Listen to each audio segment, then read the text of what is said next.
खैबर पख्तूनख्वा का पहला खुसूसी तैयारा बशकीक से पेशावर बाचा खान इंटरनेशनल एयरपोर्ट पहुंच गया। तैयारे में 290 के करीब पाकिस्तानी तलबा वतन वापस पहुंच गए।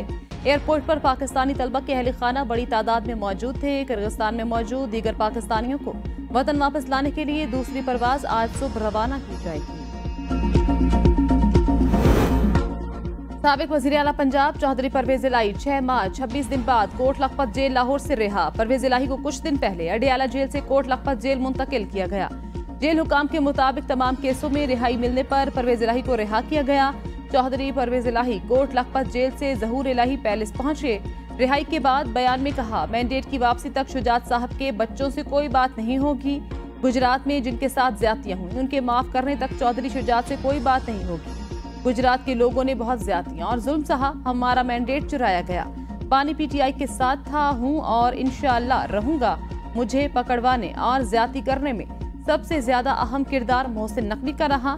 परवेज इलाही को 25 अक्टूबर 2023 को गिरफ्तार किया गया।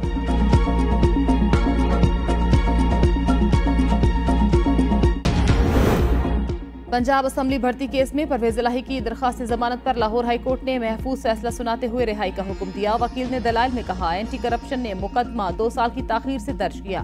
किसी उम्मीदवार से भर्ती की रकम परवेज इलाही ने वसूल नहीं की। परवेज इलाही का इस भर्ती से कोई ताल्लुक नहीं था। IG पंजाब ने लाहौर हाई कोर्ट में जमा रिपोर्ट में लिखा, चौधरी परवेज इलाही 9 मई के 20 नए केसेस में नामजद हैं। चौधरी परवेज इलाही लाहौर में दर्ज 3, फैसलाबाद के 4, रावलपिंडी के 11 मुकदमात में नामजद। चौधरी परवेज इलाही जिला अटक और गुजरावाला के एक केस में भी नामजद।